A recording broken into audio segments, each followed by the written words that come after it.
Big boss హౌస్లోకి వచ్చిన 14 మంది కంటెస్టెంట్స్ని చూసి రే ఎవర్రా మీరంతా అని అంటున్నారు చాలామంది. నిజానికి ప్రతి సీజన్ ప్రారంభం అప్పుడు కూడా ఈ డైలాగ్ ఎక్కువగా వినిపిస్తుంది. కానీ ఒక్కసారి ఆట మొదలైన తర్వాత హుష్ గప్చుప్ ఎవర్రా మీరంతా అడిగిన వాళ్ళే మీ వెంటే మేమంతా అని ఫ్యాన్స్ వారు స్టార్ట్ చేస్తుంటారు. అయితే ఈ సీజన్లో మాత్రం ఎవర్రా మీరంతా అనే కాంటెస్టెంట్స్కి లోటే లేదు. వాళ్ళు ఆడియన్స్కి అలవాటు అవుతారో లేదో తర్వాతి సంగతి. కానీ ప్రస్తుతం హౌస్లో ఉన్న 14 మంది కంటెస్టెంట్స్లో ఇంట్రెస్టింగ్గా అనిపించిన వాళ్ళతో పాటు బాబోయ్ వీళ్ళ ఓవర్ యాక్షన్ భరించలేకపోతున్నాం అనే వాళ్ళు ఉన్నారు. అందులో ముందు వరుసలో ఉన్నది మన బెజవాడ బేబక్క. అంతేకాదు తొలి వారం ఎలిమినేట్ అయ్యే లక్షణాలు కూడా బేబక్కలో పుష్కలంగా కనిపిస్తున్నాయి. దానికి తోడు బిగ్ బాస్ చరిత్రలో బేబక్క ఏజ్ గ్రూప్ వాళ్ళంతా తొలి వారంలోనే బయటకు పంపిస్తుంటారు. మరో సెంటిమెంట్ ఏంటంటే తొలి వారంలో కిచెన్లోకి వెళ్ళిన బేబక్క ఏజ్ గ్రూప్ వాళ్ళంతా కూడా ఎలిమినేట్ అయిన వాళ్ళే. అదే సెంటిమెంట్తో ఇప్పుడు బేబక్క కూడా వెళ్ళడమే కిచెన్లోకి వెళ్ళింది. కిచెన్కి హెడ్గా బాధ్యతలు తీసుకుంది.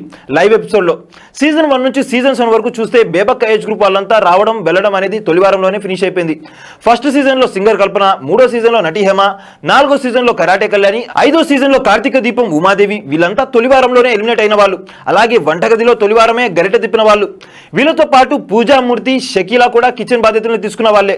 కాబట్టే 1-2 రోజుల్లో ఎలిమినేట్ అయిపోయారు. ఇప్పుడు మన బెజవాడ బేబక్క కూడా ఇదే సెంటిమెంట్తో రావడమే కిచెన్లోకి వెళ్ళింది. కాబట్టి తొలి వారంలో ఎలిమినేట్ అయ్యే కంటెస్టెంట్స్ బేబక్కే అని అనుమానాలు మొదలయ్యాయి. ఇక హౌస్లో ఎంట్రీ బేబక్క వీడియో అయితే ఓరి దీని వేషాలో అని అన్నట్టుగా ఉన్నాయి. ఈ డైలాగ్ మనం చెప్పింది కాదు, ఆ వీడియోలో ఉన్నదే. ఫస్ట్ కంటెస్టెంట్గా వచ్చిన యష్మి కూడా నాగార్జునకి ఫ్లవర్స్ ఇస్తూ ఫ్లడ్ చేసి తెగ మెలికలు తిరిగిపోయింది. ఆమె మెలికలు ముగ్ధుడైన మన 60 ఏళ్ల నవమన్మధుడు యష్మి చేతిని ముద్దాడేశారు. ఆ తర్వాత బేబక్క అయితే బెంబెల్లెత్తిచ్చింది. అందరి కంటెస్టెంట్స్ ఎంట్రీ నార్మల్గానే జరిగిపోయింది. కానీ ఈమె ఎంట్రీ మాత్రం అమ్మ మెరుపతిగా ఒకసారి వచ్చిపోమ్మ అన్నట్టుగా బేబక్క 3 సార్లు పిలిస్తే కానీ స్టేజ్ మీదకి రాలేదు.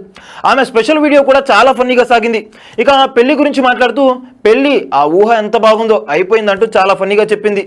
ఓరి దీని వేషాలు అని ఆ వీడియోలోనే డైలాగ్ వేశారంటే ఆమె వేషాలు ఏ రేంజ్లో ఉన్నాయో అర్థం చేసుకోవచ్చు. నా లైఫ్లో ఉన్న మన్మధుడు మీరే, నా కలల గ్రీకు వీరుడు మీరే అంటూ స్టేజ్ మీదకి రాకుండా నాగార్జునకి 2 హార్ట్ సింబల్ పంపించింది బేబక్క. ఇక మూడోసారి పిలవడంతో స్టేజ్ మీదకి నడుస్తూ వచ్చింది బేబక్క. వామ్మో ఆమె నడక మామూలుగా లేదు. నేలని చూస్తూ సిగ్గుపడిపోతూ ఓయమ్మ నాగార్జున గారు నేను మీ వంక చూసి మాట్లాడలేను, ఎందుకంటే ఆ కళల్లోకి చూసి మాట్లాడితే నేను కొట్టుకొని పోతాను. మీతో నేను చాలా చెప్పాలనుకున్నాను, మాటల్లో చెప్పే కంటే పాటల్లో చెప్పాలనుకున్నాను అంటూ పాట అందుకుంది బేబక్క. గుండెల్లో ఏముందో అని పాట అందుకుంది. అది విన్న నాగార్జున చాలు ఆపే అన్నారంటే ఎంత ఘోరంగా పాడిందో అర్థం చేసుకోవచ్చు. ఆ తర్వాత శేఖర్ భాషతో పాటు జోడీగా హౌస్లోకి వెళ్తూ నాకు హక్ లేదా అంటూ అడిగి మరీ హగ్గిపించుకుంది. అందరికీ నేను బేబక్కనే, కానీ మీకు మాత్రం బేబీని. నాగార్జున ముందు వయ్యారాలు వలకపోసింది బేబక్క. ఆ తర్వాత హాయ్ ఫ్రెండ్స్ అంటూ హౌస్లోకి అడుగుపెట్టింది. దర్శకుడు అనిల్ రావిపూడి హౌస్లోకి వచ్చినప్పుడు కూడా తెగ మెలికలు తిరిగిపోయింది బేబక్క. నేను కంటెస్టెంట్ని అని అనిల్ రావిపూడి అంటే మీరు వస్తున్నారని ముందే తెలిస్తే నేను ఇంకో 5 కేజీలు తగ్గి వచ్చేదాన్ని అంటూ తెగ సిగ్గుపడిపోయింది బేబక్క.